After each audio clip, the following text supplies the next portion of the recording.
Alright, so today I'm going to talk about slicing in Photoshop.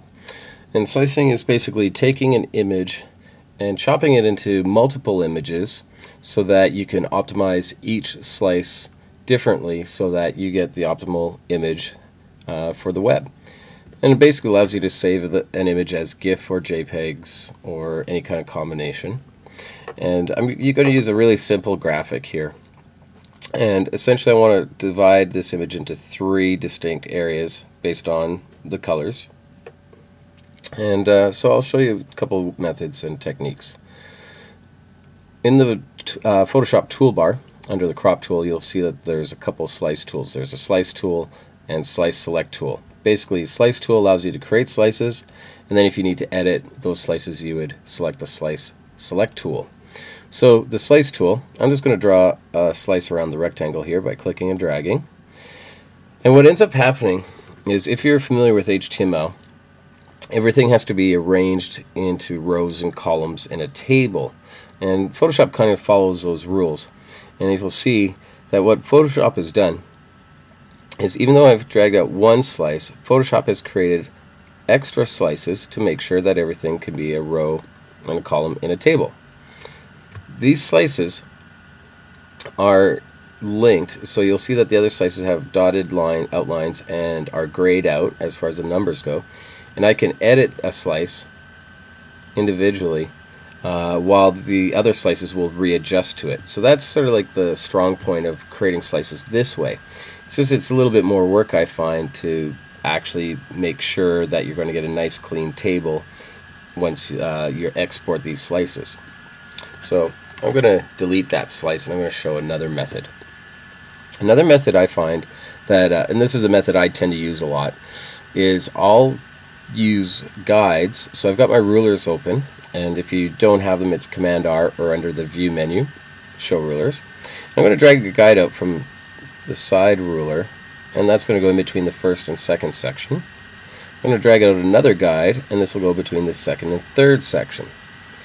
With the slice tool selected, you go up to the options bar, and then at the end there's a button there called Slices from Guides. I just click that, and I get to see that I've created three slices.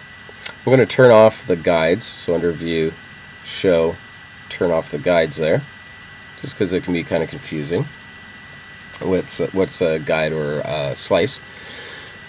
Under the Slice tool, I'm going to grab the Slice Select tool, and this allows me to click on any of the slices to make a selection. So I've got three slices. I would have to be extremely careful in this sense, where if I adjust one slice, it will actually create an additional slice potentially in between, because it has to maintain that table formation of rows and columns. So one thing to be careful of is, if you need to edit multiple slices or a division between two slices, you want to shift click so that the bordering slices are both selected and that you're actually adjusting both at the same time. Okay, so that's editing the slices once you've created them.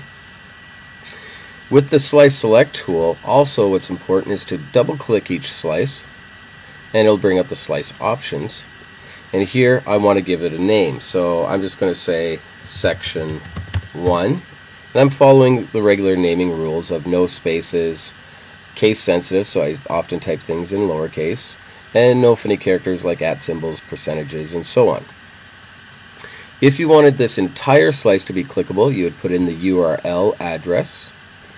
Target, only if you want something to pop up in a new window would you use that.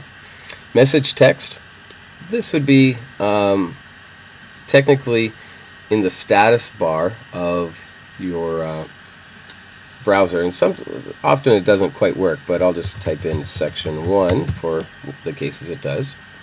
And then Alt tag, this is the area where you put in text in case the image does not load in the browser, so I'll say Section 1, and I'll click OK.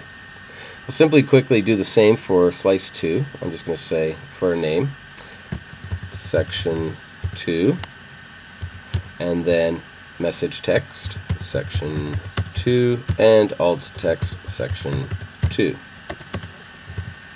Click OK, and I'll do the same for the third. And again, no spaces for the name. Message text is different.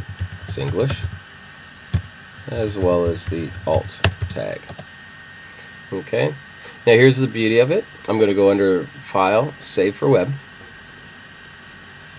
And in the Save for Web, I can select each slice individually, which means I can optimize each one, having fewer colors. So overall, I'm going to end up with a smaller file size. If I had a photo in any one of these slices, I could use a JPEG instead, and therefore I can have different file formats within the same overall image, just making sure it's all sliced. Okay. With the Slice Select tool here in the Save for Web, I can still double click a slice and get the slice options. So if I need to change the slice options, I can do that right here as well. Okay, so that's pretty much it. I'm going to make sure that everything is good in the optimized settings, and Photoshop's done a pretty good job for me. So I'm just going to hit Save, and I'm going to go to my desktop, create a new folder, and call it Navbar Sliced. Okay, and if you take a look at the file name, mine says navbar.html, which is an HTML file, not a GIF, not a PSD, not a JPEG. Where that's being applied is right here under Format. It says HTML and Images. If I wanted to save just the images, I say Images Only, and if I want just HTML, I say HTML Only. I want both. It's going to create an HTML file, create a table, and put these slices together for me. I'm going to just use the default settings, and this is really important right here. Slices, you want it to set to all slices. Otherwise, if it's selected slices, it's only going to be the last one selected. So I want to make sure it's all. Save. Okay, so I'm going to go to the desktop now,